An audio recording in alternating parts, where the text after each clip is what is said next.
Yeah. Well, moving on to some more, I guess, lighthearted movie news. It looks like Sonic the Hedgehog 2 is currently in development. I think we've talked about that a little bit, being in development or kind of having the script written. And it looks like we can expect them to come back to theaters, if theaters are open, April 8th, 2022. That's when the sequel is scheduled to release.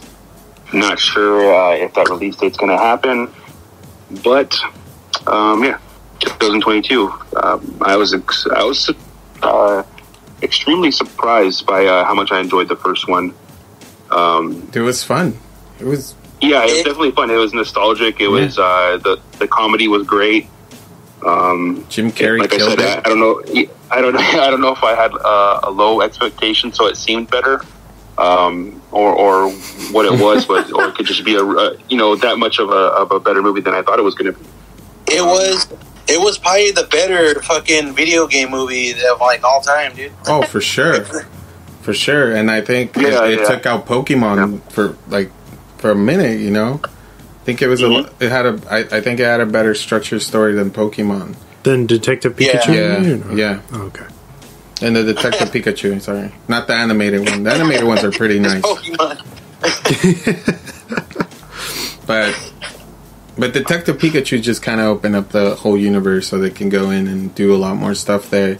But definitely Jim Carrey killed that movie. That movie was Jim Carrey the whole time, kind of carrying it. He definitely shined in that. Yeah, and he wasn't even the main character.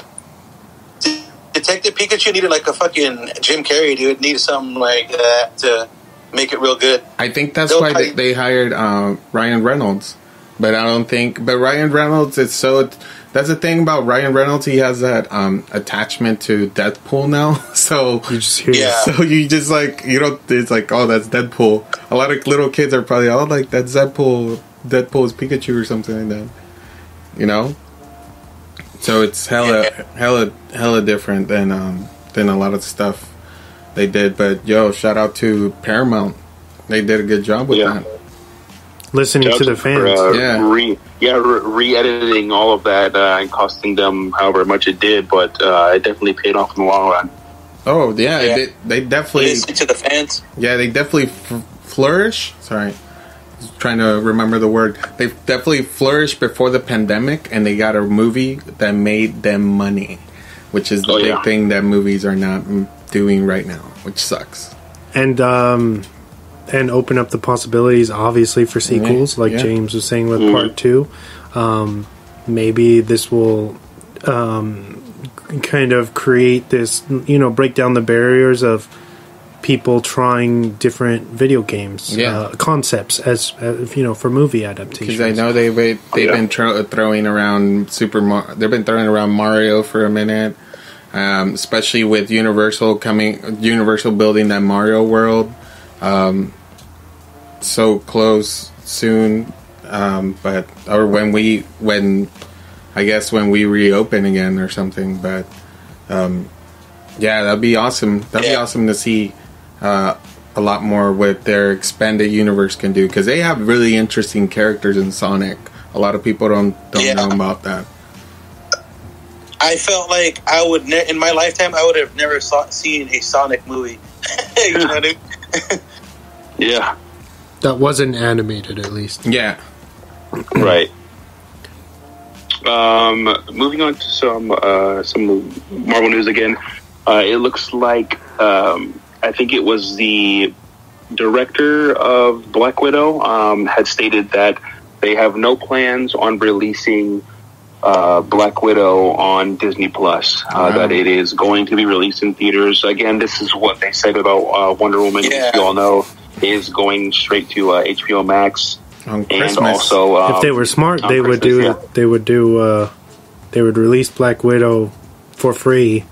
Just like Warner Brothers is doing with Wonder Woman. Yeah, and with Snyder Cut. That's what I'm saying. But they're saying they're holding to their they're holding firm on what they're saying, that it's gonna have a theatrical release. I mean, Wonder Woman's still gonna have a theatrical release, but in a smaller window. Yeah.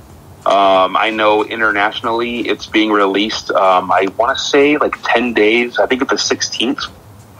Internationally it's being released. So again, the same type of predicament they're running into with as they did with Aquaman. They released Aquaman, I think, about a week before they did here in the States. Hopefully there's no spoilers, but you never know. I really don't understand why they released them earlier internationally, but that's I don't know. Maybe they want to get the numbers up. I don't know. Fuck it. Yeah, they said that because Wonder Woman's gonna come out, and it's gonna give basically DC the edge over fucking Marvel right now for doing that, like a huge edge. Yeah, they're gonna be. I mean, you know, go ahead. Yeah, Disney. Like I said before in the last week's episode, Disney should be taking notes. Warner Brothers took notes on how much of a I wouldn't say failure, but how pissed off it made fans to have to buy Mulan when you already have the streaming service. This could be like a cushion to like, oh, we'll give you guys Black Widow for like $12 would have been all right or something, you know. Yeah, who knows? They might still release it. They might do the same thing what Wonder Woman's doing a little bit down the line. But that's the news right now for that. And then my last bit of news, this is it right here, I promise, guys. Universal and James Wan are teaming up. James Wan is going to be producing, it looks like a Van Helsing horror/thriller. And it looks like the director for Overlord, which is a movie that we actually reviewed, Julius Avery, he's going to be helming that project as director. And it looks like Universal and James Wan actually handpicked him for that director spot. Yeah, for Van Helsing, right? Yeah, it looks like they're trying to create a Van Helsing world. So more than likely they're going to be, this is going to be a franchise that they're going to try to work off of. Sick. I wonder who's going to be Van Helsing. Hopefully it's better than that dog shit Hugh Jackman movie. Oh, man. Sorry if you like that one, Jay. I saw it in theaters. Do you like it? Do you think does it still hold up to you now, or are you still because they could obviously it's all right. Yeah, but the graphics obviously are kind of a little off, things like that. I think I just like it because of Hugh Jackman. Is Kate Beckinsale's in that too? Yeah, she is. I hate her accent in that movie. Oh man, Van Helsing. But yeah, what do you guys think of that? Do you think Van Helsing is a profitable, a franchise that they can bank off of for Universal? I think if they don't try to cheese it up with the PG-13 and just go full throttle, then yeah, of course it could be badass, And we got to remember the other Van Helsing was in 2004. It's been a few years, man. So they could definitely get some like good actor now and totally do something sick now with Van Helsing.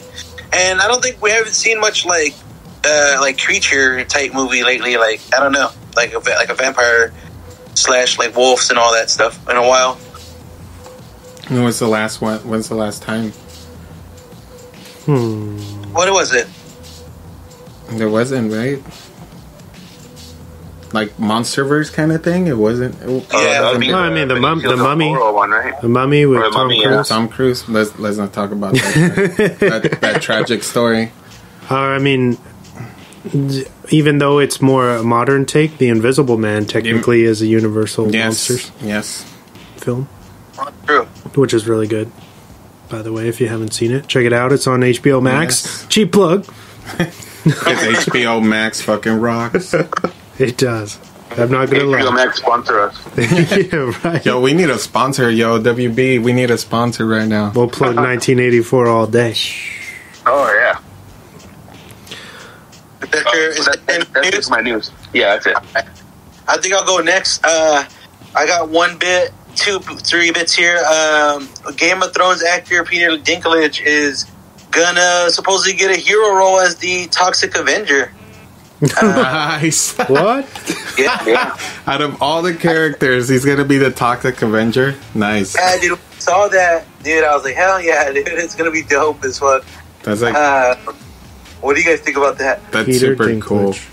That's super cool. Toxic Avenger. I mean, for a lot of people that have never seen it, it's kind of like a gnarly thing.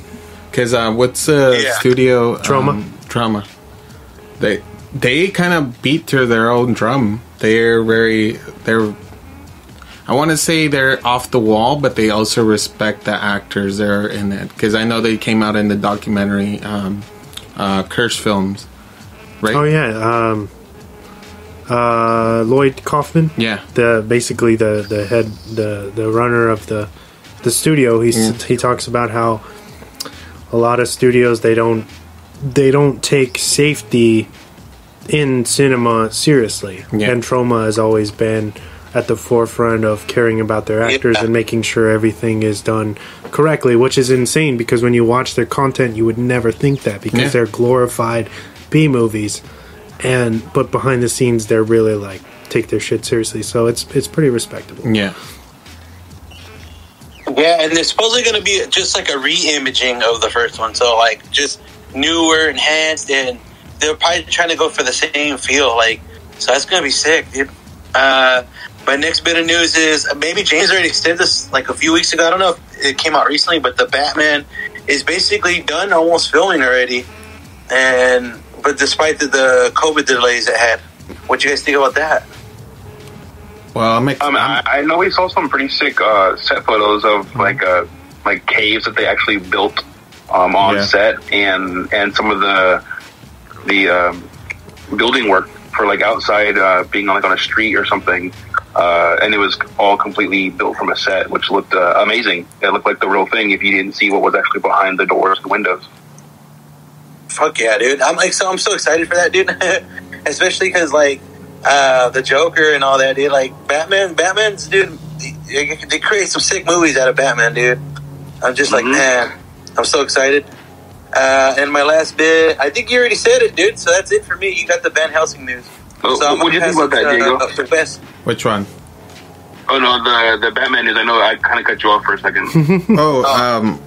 I think that's amazing that they were able to get Robert Pattinson back after he so fast. Yeah, because it's scary, especially for a movie to get delayed, especially for a movie like that was already filmed 25% and released with such a hype and then cut short because of COVID.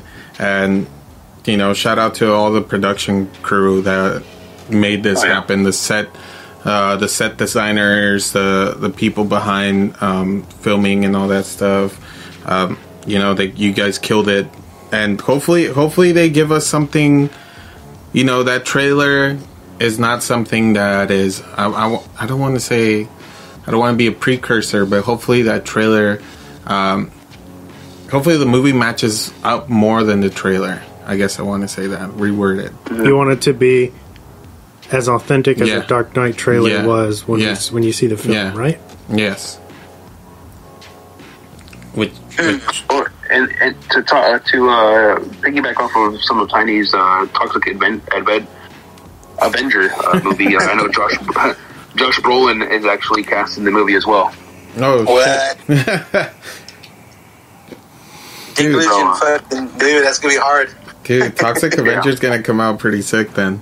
That makes sense because he was really good in Planet Terror. Yeah. Damn. And that's it for my news, dude. So, whoever's got some more to talk about, hell yeah, throw it out there. I just, I don't know if you guys, I don't know if James actually heard about this or you guys, but Godzilla going into HBO Max now. That's official? That's gonna be, I guess Warner Brothers blocked the Netflix deal, because if you guys don't know, that Netflix put up, was it $200 million? For Godzilla for the exclusive rights of Godzilla versus King Kong. What? Yeah, but as you guys know, Warner Brothers is the production team, or Lionsgate is under Warner Brothers. So they blocked that. And I guess they're still trying to release it next year, but they just said a statement like, don't be surprised if it's like